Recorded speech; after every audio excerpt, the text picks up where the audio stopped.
Question 1.5 chemistry chapter number 1 क्या कहता है? ये बोल रहा है calculate the mass of sodium acetate CH3COONA, formula दिया हुआ है इसका, ठीक है। मास कैलकुलेट करना है इसका, क्या मास कैलकुलेट करना है, ठीक है। अब क्या कर रहा है इससे, वो कर क्या रहा है, कोई रिएक्शन तो कर रहा होगा ना। अब वो रिएक्शन क्या कर रहा है, देखो वो बोल रहा है कि इससे वो कुछ बना रहा है। क्या बना रहा है? 500 ml of 0.375 molar aqueous solution. एक सॉल्यूशन है जिसका मोलैरिटी दे रखा है, जिसकी मोलैरिटी गिवन है। मोलर एक्वस सॉल्यूशन मतलब मोलैरिटी गिवन है, और क्या लिखा हुआ है, वॉल्यूम गिवन है, वॉल्यूम गिवन है। अब बेटा क्या निकालना है यहाँ पर आपको? सिर्फ और सिर्फ मास निकालना है। ये देखो इसका मॉलिक्यूलर मास भी कैलकुलेट करके दे रखा है। कितना है सोडियम एसीटेट का? 82.0245 ग्राम मोल इनवर्स, वो भी कैलकुलेट करके दे रखा है। तो यहाँ पर बेटा हमारा कुछ क्वेश्चन में बचता नहीं है, ठीक है। तो सबसे पहले बेटा क्वेश्चन को करने का तरीका ये है कि अभी आप शुरुआती स्टेज में हो, सबसे पहले जो दिया हुआ है उसे लिख लो, और फिर क्या निकालना है उसे लिख लो। उससे एकदम पिक्चर क्लियर हो जाएगी। और जब पिक्चर क्लियर हो जाएगी तो फॉर्मूले बेटा 2-3 फॉर्मूले हैं, उन फॉर्मूलों को सामने रखना, आपका आंसर आपके सामने। देखो बेटा क्या दे रखा है, मास पूछ रहा है, मतलब स्मॉल m ऑफ CH3COONA, इसका मास पूछ रहा है, क्वेश्चन मार्क। वॉल्यूम क्या? वॉल्यूम गिवन है सॉल्यूशन का, टोटल वॉल्यूम गिवन है 500 ml। पर बेटा याद रखना फॉर्मूले में लीटर में वॉल्यूम चाहिए, किसमें? लीटर में, है ना। जिसको बेटा फॉर्मूला याद है उसको याद होगा कि वॉल्यूम इन लीटर्स। तो बेटा 500 ml को लीटर में चेंज करेंगे तो बताओ क्या होगा? 0.5। जिसे चेंज नहीं करना आता वो एक बार समझ ले, 1 लीटर के अंदर कितने ml होते हैं? 1000 होते हैं। कितने? 1000। तो बेटा इसकी हमने क्या की, 1000 से डिवाइड कर दी। क्या कर दी? डिवाइड कर दी। जब बेटा इसके नीचे 1000 आएगा तो 2 0 से 2 0 जाएगा, 5/10 बचेगा। तो बेटा आपको पता है पॉइंट हटकर एक नीचे जाता है, तो वो पॉइंट वाली कंडीशन ऐसे ही सेटिस्फाई हो सकती है। बात खत्म। वैसे आप बेटा 11th में आ चुके हो, साइंस लिया है, तो इतनी कैलकुलेशंस को हमेशा चुटकियों में सॉल्व करना सीख लो। धीरे धीरे करो, आ जाएगा बाद में। अगर अब क्या दे रखा है, अब यहाँ पर दिखा दे रखा है बेटा, यहाँ पर कॉन्सेंट्रेशन गिवन है, मतलब मोलैरिटी गिवन है 0.375, ठीक, हमने लिख ली। अब बेटा पूछ क्या रहा है? पूछ रहा है भैया इसका मास निकालो, मतलब m0 या m0, इसे क्या बोलते हैं? मोलर मास गिवन है, सॉरी बेटा m निकालना है, मोलर मास गिवन है। m0 क्या है? मोलर मास, जो कि हमको पहले ही दे रखा है, कैलकुलेट करने की भी जरूरत नहीं है, ठीक है बेटा। अब बेटा कुछ फॉर्मुलेज देखो, इसमें से लगेंगे तो सारे नहीं, पर मैं फॉर्मुले इसलिए दिखा रहा हूँ कि जब भी क्वेश्चन करो बेटा इन तीनों फॉर्मुलेज को सामने रख लो। शुरू में ऐसे करोगे, बाद में प्रैक्टिस हो जाएगी, पहले पता चल जाएगा कौन सा फॉर्मूला लगाना है। देखो नंबर ऑफ मोल्स का फॉर्मूला क्या होता है? गिवन मास अपॉन में मॉलिक्यूलर मास, या मास ऑफ सैंपल, जो भी दे रखा है, अपन में उसका मॉलिक्यूलर मास। बेटा दे तो रखा नहीं है ना। अब नंबर ऑफ मोल्स निकाल लेंगे, कैलकुलेट कर लेंगे। और बेटा मोलर मास गिवन है, इस कंडीशन में मास निकालना है। अगला एक और है कि नंबर ऑफ पार्टिकल अगर दे रखा होता है, ऐसे क्वेश्चन होते हैं, नंबर ऑफ पार्टिकल्स में बात करते हैं, एवोगैड्रो नंबर में बात करते हैं, मॉल्स के अंदर नंबर की बात करते हैं, है ना। तो बेटा जब ऐसी बात हो तो नंबर ऑफ पार्टिकल्स अपॉन में एवोगैड्रो नंबर 0.6.023 10 की पावर, ठीक है। लेकिन बेटा ये वाला फॉर्मूला यहाँ अप्लाई नहीं होगा, पर ध्यान रखना है हमें, ये फॉर्मूला भी होता है। यहाँ पर पार्टिकल की बात हो नहीं, तो ये आप लगेगा नहीं। अगला फॉर्मूला क्या है भाई?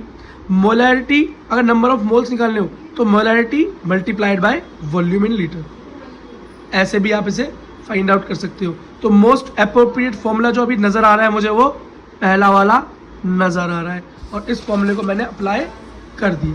बेटा क्वेश्चन को स्लो इसलिए सॉल्व करा रहा हूँ ताकि हर एक स्टेप एकदम क्लियर समझ में आ जाए, और अगर इससे रिलेटेड कोई क्वेश्चन आए तो वो भी आप सॉल्व कर पाए, है ना। जो कि आता नहीं है वैसे एनसीईआरटी से अलग, पर फिर भी रटना नहीं है, हमें समझना है। तो फॉर्मूला क्या है हमारा? गिवन मास अपॉन में मॉलिक्यूलर मास, और नेक्स्ट फॉर्मूला क्या है? नंबर ऑफ मोल्स निकालने का, मास इनटू वॉल्यूम, मतलब मोलैरिटी इनटू वॉल्यूम। बेटा दोनों चीजें गिवन है, तो ये दोनों फॉर्मूले सामने रख लिए मैंने, क्योंकि यही चीजें गिवन है। अब बेटा सारी चीजें निकालने के बाद जो मास है वो कैलकुलेट किया जा सकता है सबकी। बेटा मैंने यहाँ फुल फॉर्म लिख दिया। स्मॉल m का मतलब मास जो फाइंड आउट करना है, m0 का मतलब है मोलर मास, बड़े m का मतलब है मोलैरिटी, और VL का मतलब है वॉल्यूम इन लीटर्स, ठीक है बेटा। क्या क्या गिवन है डाल दो। तो मास ऑफ CH3COONA नहीं पता तो ऐसे ही लिख दिया। अब हमको क्या पता है? इसका मोलर मास पता है, गिवन है, लिख दिया। इज इक्वल्स टू बेटा कंसंट्रेशन मतलब मोलैरिटी दे रखी है 0.37 लिख दी, मल्टीप्लाई वॉल्यूम इन लीटर लिख दिया, ml दे रखा था हमने, कैलकुलेट कर लिया। अब बेटा इसे यहीं छोड़ दो, बाकी को उधर भेज दो तो मल्टीप्लाई हो जाएगा, और सब कुछ मल्टीप्लाई होने के बाद बेटा आंसर मेरा आया है 1538 ग्राम। क्या है बेटा?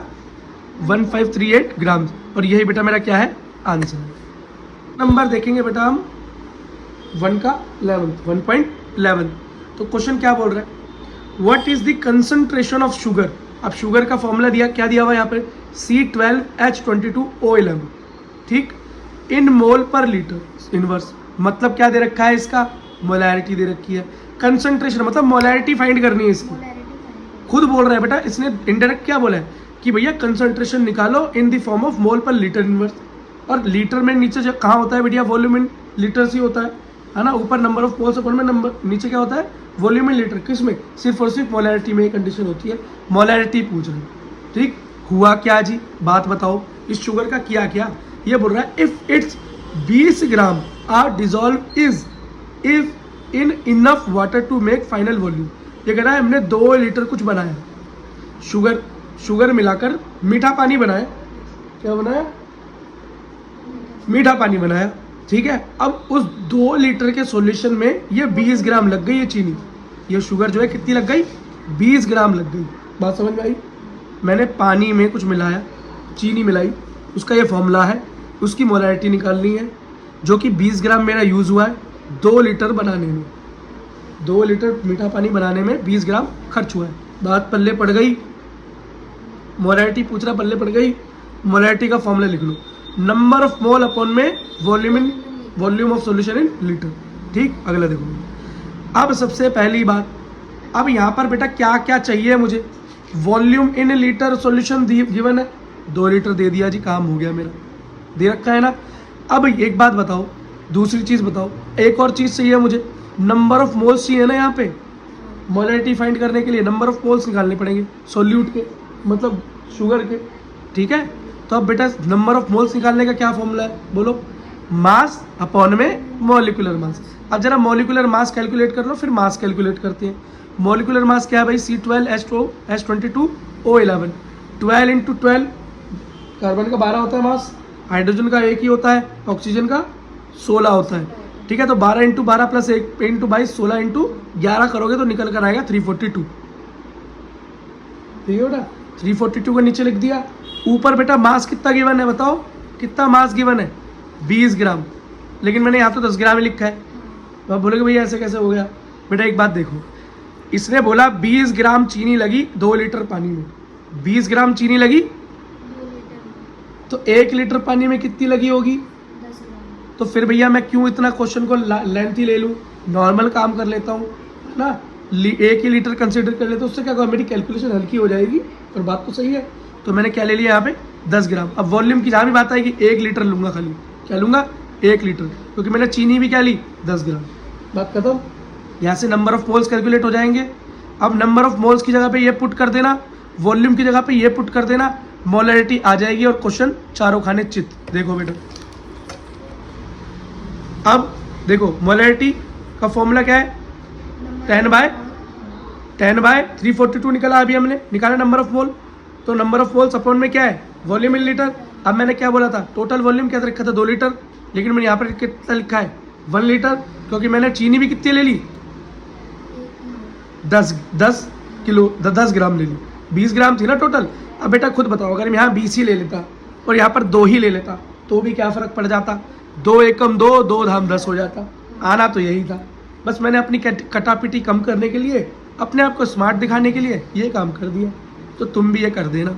जब इसे कैलकुलेट किया तो आंसर 0.029 मोल लीटर पर लीटर इन्वर्स आया। और बेटा इसी के साथ ये क्वेश्चन खत्म हो गया। क्वेश्चन है हमारा 1.12, ठीक है, चैप्टर नंबर 1 NCERT। देखो क्वेश्चन क्या देखा है? If density of methanol. बेटा इस बार यहाँ पर हमको फॉर्मूला भी नहीं दिया हुआ मिथेनॉल का, तो भाई मिथेनॉल का फॉर्मूला बनाना पड़ेगा। कैसे? मैथ मतलब सिंगल कार्बन चेन बनाकर दिखा रहा हूँ, थोड़ा सा फील आ जाएगा 10th क्लास वाला। सी और साथ में ऑल, मतलब कौन सा ग्रुप लगा हुआ है? Alcohol, OH group. अब जब OH ग्रुप एक तरफ लग गया तो खाली 3 कार्बन की चेन बन पाएगी। तो क्या होगा? मैथ और सिंगल बॉन्ड एन एल्केन, तो मैथ प्लस एल्केन क्या हुआ? मैथ मैथेन, और यहाँ पर अल्कोहल के साथ क्या लगता है, ऑल, प्रीफिक्स क्या लगता है, ऑल, है ना, ओ सफिक्स, तो ये क्या हुआ, मेथेनॉल, और ये इसको क्या लिख सकते हो, CH3OH। बात खत्म। आ गया मजा, कुछ याद आ गया? अब बोलोगे भैया क्या पेपर में करना पड़ेगा? ये कुछ नहीं करना पड़ेगा, सीधा फॉर्मूला लिख लेना। क्यों बेटा? इसका मोलर मास कैलकुलेट कैसे करोगे बिना इसे लिखे हुए? इसे तो लिखना पड़ेगा ना मोलर मास कैलकुलेट करने के लिए, और मोलर मास तो कैलकुलेट करना ही पड़ेगा। ठीक है, देखो बेटा, डेंसिटी गिवन है। डेंसिटी क्या होती है? मास पर यूनिट वॉल्यूम दे रखी है मिथेनॉल की। क्या दे रखी है? 0.793 किलोग्राम पर लीटर इनवर्स, पहले से गिवन है। ठीक है, what is its volume needed for making इतना लीटर, 2.5 लीटर ऑफ इट्स इतना मोलर सॉल्यूशन। ये बोल रहा है सॉल्यूशन की कंसंट्रेशन दे रखी है, सॉल्यूशन की कंसंट्रेशन गिवन है यहाँ पर, किसकी? सॉल्यूशन की, पूरे सॉल्यूशन की। मैं ये कह रहा है भैया मिथेनॉल को किसी पानी में मिलाकर, मिथेनॉल को पानी में मिलाकर मैं कुछ बनाना चाहता हूँ, मिथेनॉल को पानी में मिलाकर मैं कुछ बनाना चाहता हूँ। कितना? 2.5 लीटर बनाना चाहता हूँ। कितना? 2.5 लीटर, जिसकी कंसंट्रेशन क्या होगी? 0.25 होगी। ये पूछ रहा है भैया, ये क्या पूछ रहा है? ये पूछ रहा है कितना वॉल्यूम लग जाएगा मेरा इतनी कंसंट्रेशन का, इतना सॉल्यूशन बनाने के लिए मिथेनॉल का कितना वॉल्यूम लग जाएगा मेरा, और डेंसिटी पहले ही दे रखी है। समझ में आया क्या पूछ रहा है? वॉल्यूम निकालना है मिथेनॉल का, डेंसिटी के फॉर्मूले से ही निकलेगा ये, मास पर यूनिट वॉल्यूम के हिसाब से ही निकलेगा। मास बटे में वॉल्यूम इक्वल्स टू, ये पहले गिवन है। अगर इसका मास कैलकुलेट कर ले हम तो काम हो जाएगा। क्वेश्चन करते हैं, देखो बेटा, सबसे पहले क्या लिखो? गिवन क्या दिया हुआ है? मोलैरिटी दे रखी है, कितनी? 0.25। वॉल्यूम दे रखा है टोटल 2.5 लीटर। ठीक है, और बता रखा है कि कितना? 0.793 किलोग्राम पर लीटर। अब यह किलोग्राम दे रखा है भाई, हम किलोग्राम की तो बात यहाँ करते हैं नहीं, मिलीलीटर की बात करते हैं, है ना। या बेटा और नीचे जाते हैं, ग्राम में कन्वर्ट करते हैं। ऐसे किसमें? ग्राम में कन्वर्ट करते हैं। ये वाली यूनिट अभी हटा दो, बाद में यूज होगी। देखो बेटा अगला देखो, अब मोलैरिटी का फॉर्मूला बेटा सामने रख लो। हाँ, वॉल्यूम इन लीटर। और एन का क्या मतलब है? नंबर ऑफ सोल्यूट का क्या मतलब है? Number of moles of solute, number of moles of solute. ठीक, अब देखो भाई, मिथेनॉल के मोल निकालने के लिए आपको क्या क्या दे रखा है पहले ये देख लो। हाँ बेटा, एक तो कॉन्सेंट्रेशन गिवन है, एक वॉल्यूम गिवन है। ठीक है, तो दोनों को जब मैंने आपस में मल्टीप्लाई किया तो मेरे पास नंबर ऑफ मोल्स निकल आए। कैसे निकल आए? समझ में आया कैसे? बेटा सोल्यूट है क्या? सोल्यूट तो मेरा चीनी है, वो सॉरी मिथेनॉल है ना, मिथेनॉल मतलब CH3OH मेरा क्या सोल्यूट है इस केस में, है ना। अब क्या क्या मुझे गिवन है यही नहीं पता था, बस मुझे यही मैंने निकाल लिया, इसको यहीं छोड़ दिया, जो दो चीज़ें दे रखी थी आपस में मल्टीप्लाई कर दी। बेटा क्वेश्चन नंबर फर्स्ट जब सॉल्व किया था ऐसे किया था ना, M×V के, तो अब बोल रहे थे ये क्या हुआ भैया? यही हुआ। ये तो बेटा यही तो करते हैं हम जब बहुपद सॉल्व करते थे, है पॉलिनोमियल कैसे सॉल्व करते थे? x equal to something something, y की वैल्यू फाइंड करनी है तो इधर उधर भेज दो, बस। अगला देखो, अब मुझे क्या निकालना है? नंबर ऑफ मोल ऑफ, मतलब नंबर ऑफ मोल्स फाइंड करनी है। नंबर ऑफ मोल्स जो आ गए, हमें वॉल्यूम निकालना है। एंड में क्या निकालना है बेटा? वॉल्यूम निकालना है। क्या निकालना है? वॉल्यूम निकालना है। और वॉल्यूम क्या होता है? मास पर यूनिट वॉल्यूम, मतलब डेंसिटी से। अब देखो बेटा क्या रखा है, नंबर ऑफ मोल्स मैंने फाइंड आउट कर लिए, क्या निकल कर आए? 0.625 किसके? मिथेनॉल की। ठीक, अच्छा, अब नंबर ऑफ मोल का फॉर्मूला क्या होता है? मास ऑफ सैंपल अपॉन में मोलर मास ऑफ कंपाउंड। बात सही है गलत है? बिल्कुल सही है। मास ऑफ मतलब गिवन मास अपॉन में मॉलिक्यूलर मास, ऐसे कह दूं, ऐसे कह दूं, ठीक है जी, कुछ ऐसे कह देते हैं। तो पहले ही मैंने कैलकुलेट कर लिया था अभी ऊपर से, तो 0.625 लिख दिया, equals to mass of CH3OH मतलब मिथेनॉल। पता नहीं है मुझे पता नहीं है। अगर यही पता होता शुरू में तो बेटा डेंसिटी के फॉर्मूले में रख के काम ही ना हो जाता। अब मैंने मास फाइंड आउट करना है और मोलर मास निकाल लो। मोलर मास क्या निकलेगा CH3OH का? बोलो कैसे निकलेगा? उसे कैलकुलेट कर देंगे एटम्स के। हाँ, अरे बेटा खुद देखो ना, 32 है, 32। CH3OH को जब कैलकुलेट करोगे, C12 प्लस 3 × 1 प्लस 11, 8 का 16 प्लस 1, जब बेटा जोड़ोगे क्या आएगा? 32। ठीक है, ये भी आ गया नंबर ऑफ मोल्स, आपको ये भी पता चल गया मोलर मास। तो मास जो निकालना है उसको ये रख दो, बाकी इधर जाके मल्टीप्लाई हो जाएगा। बेटा कुल मास ऑफ CHO3 मतलब हमारा CH3OH मतलब हमारा अल्कोहल का मास क्या निकल कर आया 20 ग्राम। कितना निकल कर आया 20 ग्राम। अब मेरे पास क्या क्या है, मेरे पास डेंसिटी भी है, मेरे पास मास भी है और वॉल्यूम निकालना है। तो अब तो काम कुछ बचा ही नहीं, अब तो क्वेश्चन तड़प रहा है, बस तड़प रहा है मतलब मरने वाला है। तो density equals to mass per unit volume, density पहले दे रखी है ना, और मास मैंने 20 निकाल लिया 20 ग्राम। अब वॉल्यूम रह गया वो तो निकाल ही लूंगा। लेकिन बेटा अभी एक दिक्कत है बेटा, जो मुझे डेंसिटी दे रखी थी वो किसमें किलोग्राम में दे रखी थी, इसमें किलोग्राम को ग्राम में चेंज करना पड़ेगा क्योंकि सारी स्टैंडर्ड यूनिट ग्राम में है। ये भी देखो ग्राम में आया हुआ है, तो मुझे किसी ग्राम में चेंज करना पड़ेगा। तो 1 किलोग्राम में कितने ग्राम होते हैं 1000, तो 1000 से इसकी क्या करेंगे डिवाइड करेंगे। तो जब डिवाइड करेंगे 1000 से तो 793 हो गया खाली। समझ में आया कैसे, जिससे नहीं आता ये देखो बेटा 0.793 को अगर मैं 1000 से डिवाइड करूंगा तो खुद देखो क्या आ जाएगा बेटा, ये डेसिमल हटा होगा, सॉरी मल्टीप्लाई करूंगा बेटा, मल्टीप्लाई किलोग्राम को ग्राम में बदलना ना, बड़े को छोटा करना है, हाँ तो मल्टीप्लाई होगी बेटा। ठीक है, तो पॉइंट हटा तो नीचे 1000 आया, 1000 से 1000 कैंसिल हुआ, 793 बचा ओनली। ठीक है, क्यों बेटा ऐसा क्यों किया, क्योंकि 1 किलोग्राम में 1000 ग्राम होते हैं। ठीक है, तो 1 ग्राम में कितने किलो होंगे, 1 किलो बटे 1000 बस। तो बेटा यहाँ से मेरा निकल कर आया वॉल्यूम, और वॉल्यूम इसको क्या हो जाएगा 20/793। जब इसे सॉल्व करोगे आंसर आया 0.025 लीटर। क्वेश्चन खत्म। तो बेटा क्वेश्चन है हमारा क्वेश्चन नंबर 1.13, 13वां क्वेश्चन 1.13 फर्स्ट का 13वां पार्ट, केमिस्ट्री चैप्टर नंबर 1। देखो, pressure is determined as force per unit area on the surface. इन्हें बताया भाई प्रेशर क्या है, प्रेशर का मतलब क्या है, किसी सरफेस पे कितना फोर्स लगता है। ठीक, जिसे मैंने फोर्स लगाया इस पेज पे। अगला क्या है, the SI unit of pressure is pascal, और 1 पास्कल किसके बराबर होता है, 1 न्यूटन मीटर स्क्वायर के बराबर होता है। ठीक है भैया, अगला देखो, इफ मास ऑफ एयर, तो स्टैंडर्ड मास दिया हुआ है एयर का, क्योंकि बेटा एयर जो है हमारे ऊपर वेट डालती है, प्रेशर होता है हमारे ऊपर, है ना, जिसे एटमॉस्फेरिक प्रेशर बोलते हैं। वो कितना दिखा रखा है, कितना ग्राम, 1034 ग्राम सेंटीमीटर स्क्वायर, मतलब सेंटीमीटर स्क्वायर पे इतना ग्राम वेट है, मास है, इतना मास है। प्रेशर कैलकुलेट करो, क्या करो, प्रेशर कैलकुलेट करो। प्रेशर का फॉर्मूला कहता है फोर्स पर यूनिट एरिया, तो प्रेशर ऑफ एयर निकालना है, प्रेशर ऑफ एयर निकालना है। तो बेटा प्रेशर ऑफ एयर निकालने के लिए मास पर यूनिट एरिया होगा, तो बेटा यहाँ पर मास की जगह पर वेट कंसीडर करेंगे। तुम बोलोगे भैया मास की जगह पर वेट कंसीडर क्यों करेंगे, क्योंकि बेटा यहाँ पर हम बात कर रहे हैं धरती की, किसकी, धरती की। मंगल ग्रह या ऊपर नहीं पूछ रहा, क्योंकि हवा कहाँ पर है, सिर्फ धरती पर है। तो धरती पर बेटा क्या है, ग्रेविटी नाम की चीज़ भी है ना, ग्रेविटी नाम की चीज़ भी है जो चीज़ों को नीचे खींचती है। तो बेटा वो एयर को भी नीचे की तरफ खींचती है, इसका मतलब वो हर चीज़ को खींचती है, तो बेटा एयर को भी नीचे खींचती है ना बेटा, क्योंकि एयर इन दी एंड है क्या, मिक्सचर ऑफ गैसेज, तो वो गैसेज को नीचे खींचती है। हर गैस के मॉलिक्यूल का वेट होता है ना भाई, तो गैसेज को भी नीचे खींचती है। तो बेटा याद रखना, जो मास होता है, वो जो वेट होता है, वो दोनों चीज़ें बेटा इक्वली होती हैं अर्थ पे। अगर ग्रेविटी, क्योंकि ग्रेविटी जब जुड़ जाती है मास के साथ तो उसे वेट बना देती है वो, है ना। तो mg होता ही इसलिए है ना, क्योंकि उसके साथ क्या जुड़ जाता है मास के साथ, gravity, acceleration due to gravity. g नीचे की तरफ लेकर आता है, पॉजिटिव g नीचे की तरफ उसको लेकर आता है, एक्सेलरेशन ड्यू टू ग्रेविटी।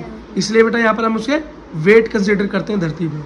ठीक है, अच्छा, वेट पर यूनिट एरिया ऑफ एयर कैसे निकलेगा, तो क्या गिवन था भाई, हाँ, तो कैसे निकलेंगे, m इंटू जी, और m कितना गिवन है, मेरा मास कितना गिवन है भाई, हाँ जितना गिवन है, और ग्रेविटी 9.1 गिवन है। ठीक है बेटा, इतनी बात समझ में आ गई, कोई दिक्कत, कोई दिक्कत नहीं।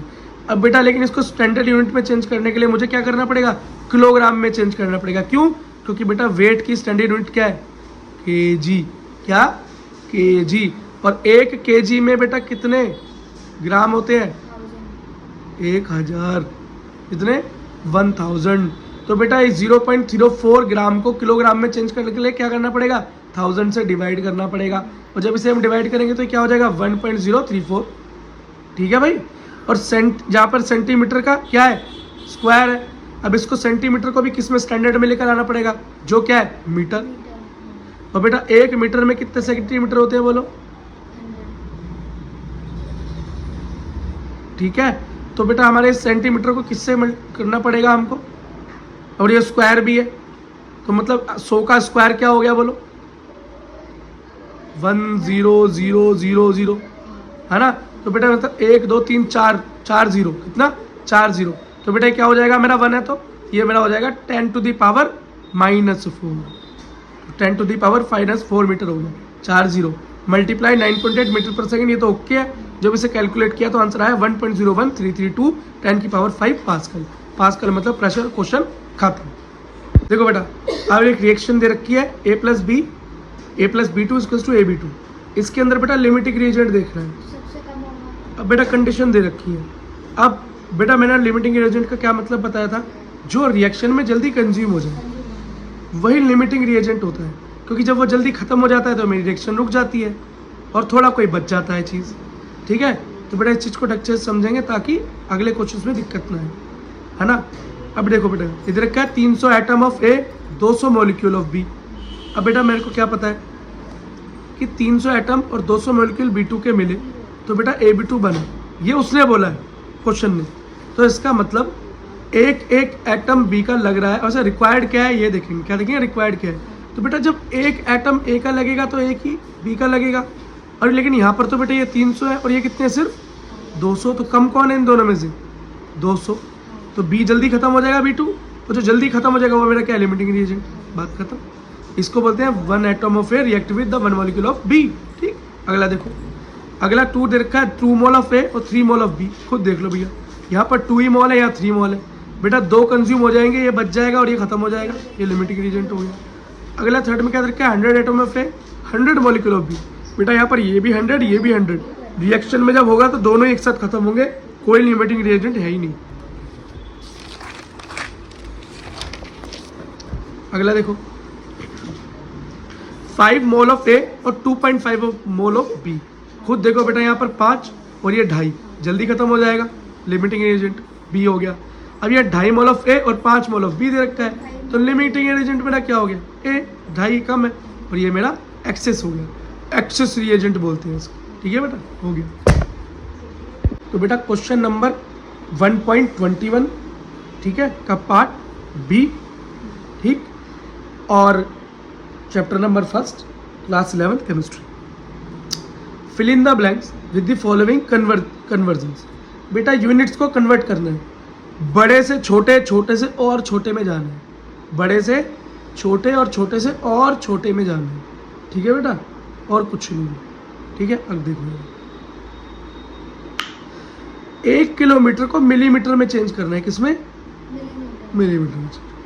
बेटा सबसे पहले मिलीमीटर तक जाने से पहले मैं मीटर में चला जाऊं, पहले याद करूं कि 1 किलोमीटर में 1000 मीटर होती है, तो 1000 को मैं 10 की पावर 3 लिख सकता हूँ, लिख दिया।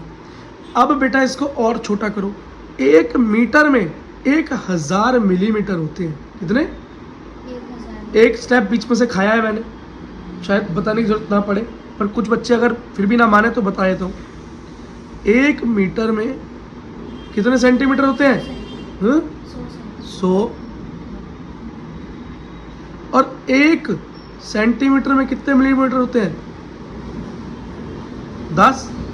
तो इसीलिए बेटा इस 10 और इस 10 जब होता है तो बेटा 1 मीटर हमारा 1000 मिलीमीटर के बराबर पहुंच जाता है। अब समझ में आया कैसा है रिलेशन। ठीक है, कुछ बच्चे जानते होंगे और जो नहीं जानते और बता दिए होंगे। तो बेटा 1000 को वही 10 की पावर 3 लिख सकता हूँ। अब एक बात बताओ, 1 किलोमीटर था 10 की पावर 3 मीटर के बराबर है ना, और 1 मीटर कितना था, 10 की पावर 3 मिलीमीटर के बराबर था। तो इसका मतलब ये 1 किलोमीटर इस मिलीमीटर तक आने तक, इस मिलीमीटर तक आने तक कितना चेंज हुआ, पहले 10 की पावर 3 और फिर 10 की पावर 3 दो बार, तो 10 की पावर 3 प्लस 10 की पावर 3, जैसे यहाँ पर किया 1 मीटर 100 सेंटीमीटर और 100 सेंटीमीटर में 10 मीटर। ठीक है, फिर कैसे आया 1000, तो क्या हुआ, इन दोनों को क्या कर दो, मल्टीप्लाई कर दो, इसको मल्टीप्लाई। तो बेटा जब मल्टीप्लाई करते तो बेस सेम होता है, एक बार लिखो, पावर को ऐड कर दो, 10 की पावर 6 मिलीमीटर के बराबर हो गया 1 किलोमीटर। यहाँ पर क्या आया, 10 की पावर 6। अगला भैया मिलीमीटर को पिकोमीटर में चेंज करना है, किसमें, तो याद कर लो जो बताने वाला हूँ। 1 मीटर में 10 की पावर 12 पिकोमीटर होता है। पिकोमीटर क्या है, मतलब मिलीमीटर से भी छोटा। क्या? तो 1 मीटर में क्या है? 10 की पावर 12 पिकोमीटर। इसे याद रखना, इसे याद रखना बेटा, समझ रहे हो मेरी बात को? इसे भूलने का नहीं। क्या? इसे भूलने का नहीं। अब ये पूछ कह रहा है तुमसे, ये कह रहा है भैया मिलीमीटर को पिकोमीटर में चेंज करो। कौन कितने मिलीमीटर को चेंज करूं? ये जो अब आ गया है मेरा, अब इसको मुझे पिकोमीटर में चेंज करना है। किसमें? पिकोमीटर में।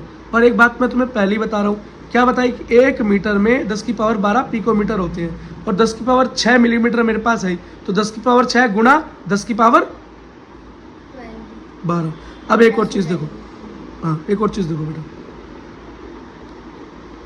कई बार में क्या देखना है, हमें पता है 1 मीटर 10 की पावर 12 पिकोमीटर के बराबर होता है। तो यहाँ पर बेटा हमें 1 किलोमीटर को ही कन्वर्ट करना है पिकोमीटर में भी। हमारे 1 किलोमीटर में पता है 10 की पावर 3 मीटर होते हैं, ठीक है, मतलब 1000 मीटर, तो 1000 को 10 की पावर 3 मीटर लिख दिया होते हैं। और मेरे 1 मीटर में 10 की पावर 12 पिकोमीटर होता है। तो मुझे अल्टीमेटली बेटा इस किलोमीटर को पिकोमीटर में चेंज करना है, जिससे पहले कि पहले 10 की पावर 3 में कन्वर्ट होगा, और फिर वो 10 की पावर 3 किस में? 10 की पावर 12 में गुना होगा। बस, तो क्या हुआ? 10 से 3 + 2 12, 10 की पावर 15 पिकोमीटर। तो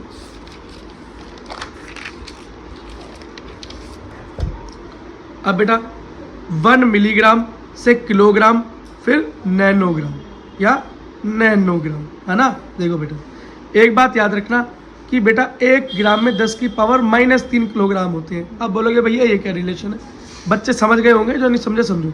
1 किलोग्राम में कितने ग्राम? 1000। अब जो इसको मैंने उल्टा लिख दिया, क्या? उल्टा करके लिख दिया।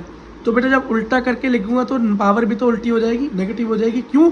अगर बेटा हम जब ग्राम से किलोग्राम में जाते तो क्या करते? 1000 की भाग करते, तो बेटा मतलब 1/1000 होता। 1/1000 का मतलब क्या है? 1/10 की पावर 3, जिसका नॉर्मल तरीका क्या है? 10 की पावर -3। ठीक है, इसलिए मैंने ये लिख दिया। ठीक है, अब बेटा एक चीज़ देखो, जब 1 ग्राम, कितना? 1 ग्राम 10 की पावर -3 किलोग्राम के बराबर होता है। ठीक है, क्यों होता है मैंने बता दिया। एक और चीज़ देखो, तो 1 मिलीग्राम किसके बराबर होगा? 10 की पावर -3 ग्राम के बराबर। क्यों? बेटा 1 ग्राम 1000 मिलीग्राम के बराबर होता है। सेम ऊपर वाला केस है। 1 ग्राम 10 की पावर 3 या 1000 मिलीग्राम होता है। तो इसको ही बेटा वही उल्टा करके लिखें तो 1 मिलीग्राम क्या हुआ? 10 की पावर -3 ग्राम। ठीक है, तो इस मिलीग्राम को किलोग्राम में चेंज करना है, इस मिलीग्राम को किलोग्राम में चेंज करना है। दो चीज़ों से होकर गुजरना पड़ेगा। 10 की पावर 3 गुना 10 की पावर 3, 2 बार है ना, तो 10 की पावर 3 गुना 10 की पावर 3, बेस सेम एक बार लिख दो, ऊपर जोड़ दो, तो -3 प्लस -3 माइनस प्लस माइनस का 6 किलोग्राम आ गया। बस समझ में आ गया? अगला देखो भाई, अगला है भाई नैनोग्राम में बदलना है। तो जरा नैनोग्राम के बारे में ये चीज़ आपको याद करनी पड़ेगी कि 1 ग्राम में बेटा 10 की पावर 9 नैनोग्राम होते हैं। 1 ग्राम में 10 की पावर 9 नैनोग्राम होते हैं, ये आपको याद करना पड़ेगा। ठीक, अब आप मैं एक चीज़ बता दूं कि 1 मिलीग्राम कितना? 1 मिलीग्राम 10 की पावर 3 ग्राम के बराबर होता है। क्यों? क्योंकि बेटा मैंने पहले ही बताया था 1 ग्राम में 1000 मिलीग्राम होते हैं। तो वही 1000 इधर जाके 10 की पावर 3 माइनस में हो जाएगा ना, तो 1 मिलीग्राम 10 की पावर 3 ग्राम के बराबर होता है। और एक चीज़ मैंने बताई कि 1 ग्राम 10 की पावर 9 नैनोग्राम के बराबर होता है। तो बेटा पहले मुझे ये मिलीग्राम से ग्राम और ग्राम से नैनोग्राम में जाना है, तो 10 की पावर 3 मल्टीप्लाई 10 की पावर 9, बेस सेम एक बार लिखेंगे, -3 प्लस 9 माइनस प्लस माइनस, 3 में से 9 गया 6 और 9 बढ़ाए तो प्लस का, तो आंसर आ गया 10 की पावर 6 नैनोग्राम। समझ में आ गया? देखो बेटा इसके अंदर 1 मिलीलीटर को लीटर में और फिर लीटर को इसमें डेसीमीटर में चेंज करेंगे, इसमें डेसीमीटर में। तो बेटा लीटर और मीटर का लीटर और मिलीलीटर का तो कनेक्शन आपको पता ही है कि 1 लीटर में 1000 मिलीलीटर होती है। तो बड़े से छोटे की तरफ जाएंगे तो डिवाइड करना होगा, इसका मतलब 1000 डिवाइड में जाएगा तो 1/1000 आएगा, तो इसका मतलब 10 की पावर -3 हो जाएगी। तो 1 ml क्या हो गया? 10 की पावर -3 लीटर। ये तो ऐसा का ऐसा ही भर गया। ठीक है, हो गया काम। अब बेटा बात आती है हमारी डेसीमीटर में चेंज करने के लिए। तो बेटा डेसीमीटर का केस क्या है ये देखो, हमारा 1 सेंटीमीटर 10 की पावर -1 डेसीमीटर के बराबर होता है। ये तुम्हें याद करना पड़ेगा। 1 सेंटीमीटर किसके बराबर होता है? 10 टू द पावर -1 डेसीमीटर के बराबर होता है, ठीक है। तो 1 मिलीलीटर किसके बराबर होता है, ये भी याद करो। 1 मिलीलीटर हमारा 1 सेंटीमीटर क्यूब के बराबर होता है। बेटा जब हम बारिश वगैरह की काउंट नापिंग करते हैं, नापते हैं कहीं से कि कितनी बारिश पड़ी, तो बारिश की बेटा कितना बारिश गिरा उसे काउंट करने की टेक्निक क्या है, सेंटीमीटर। हम बोलते हैं इतनी सेंटीमीटर बारिश होती है, तो आपको लगेगा यार बारिश को सेंटीमीटर में कैसे नाप सकते हैं, क्योंकि बेटा वो वाटर की एक स्मॉल यूनिट भी आती है ना, वाटर को मेजर करने की। जब भी तो मिलीलीटर, लीटर और लीटर के अंदर सेंटीमीटर का कनेक्शन आ रहा है, ठीक। तो अब अजीब नहीं लगना चाहिए। तो 1 मिलीलीटर में कितना सेंटीमीटर, 1 सेंटीमीटर क्यूब, ठीक है। क्यूब क्यों है, वॉल्यूम की बात हो रही है। अब 1 सेंटीमीटर के अंदर भी एक छोटी यूनिट है, उसको बोलते हैं डेसीमीटर। क्या, डेसीमीटर। अब ये सेंटीमीटर वो वाला सेंटीमीटर नहीं है, लंबाई वाला, वॉल्यूम वाला है। तो ये क्या है, 1 सेंटीमीटर इक्वल्स टू 10⁻⁻1 डेसीमीटर। समझ में आ गया। तो इस मिलीलीटर से डेसीमीटर तक का सफ़र तय करना, ठीक है। बस समझ में आ गई। तो याद रखना हमारा कि 1 सेंटीमीटर क्यूब किसके बराबर हुआ, 10⁻³ डेसीमीटर क्यूब के बराबर हुआ। बस इसे बेटा बिल्कुल क्या कर लो, रट लो, क्योंकि इसके अंदर ये यूनिट्स क्या है, ये आपको सॉल्व नहीं करनी, ये आपको याद करनी है। इससे पहले कभी बताई नहीं गई, क्योंकि इनका कहीं यूज़ भी नहीं था, और यूज़ इस चैप्टर में भी कहीं नहीं है। बस बेटा ये यूनिट्स आपको दी गई हैं ताकि आपको पता चल पाए, ठीक है बेटा। क्वेश्चन कर रहे हैं हम, question 1.24 chapter number 1 chemistry class 11 दे के रखा है। डाई नाइट्रोजन मतलब N2, डाई मतलब 2 nitrogen, di hydrogen react with each other, एक दूसरे से रिएक्ट करती हैं, अमोनिया बनाती हैं। इक्वेशन दी हुई है। ये बोल रहा है क्या कैलकुलेट करना है, कैलकुलेट। 2 क्वेश्चन है इसमें, 2 पॉइंट है। फर्स्ट करते हैं पहले। तो इसमें क्या है, calculate the mass of ammonia produced if कितना कितना क्या रिएक्ट हो रहा है, 2 मतलब 2.00 का मतलब तो 2 ही हो गया, है ना। 10⁻³ ग्राम डाई नाइट्रोजन है और 1 × 10⁻³ ग्राम डाई हाइड्रोजन है। लिख लो भैया क्या क्या दे रखा है, लिख लो।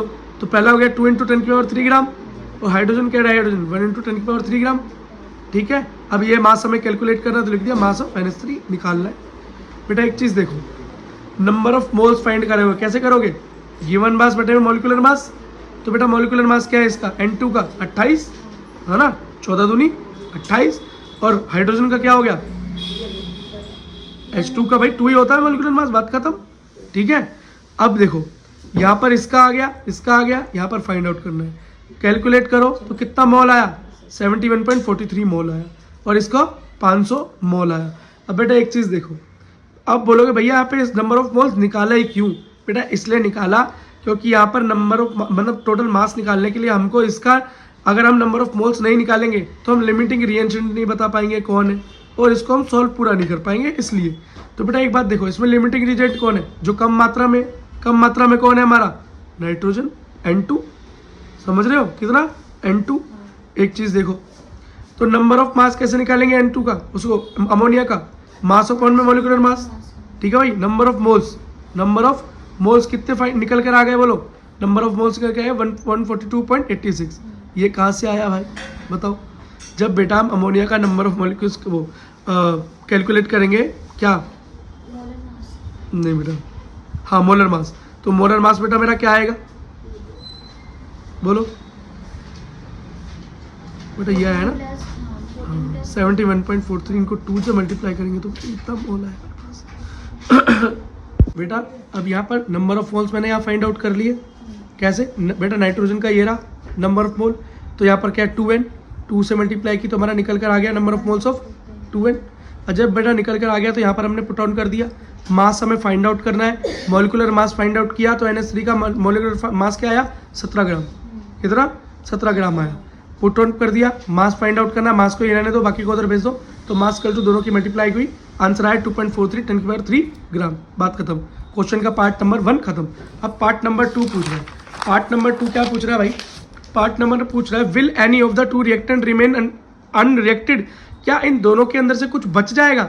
बेटा बच जाएगा, क्या बचेगा बेटा, ये हाइड्रोजन बचेगा। कितना बचेगा ये पूछ रहा है, कितना बचेगा ये पूछ रहा है। बेटा एक बात बताओ, नाइट्रोजन के मोल कितने आए, 71.43, हाइड्रोजन के कितने मोल आए 500।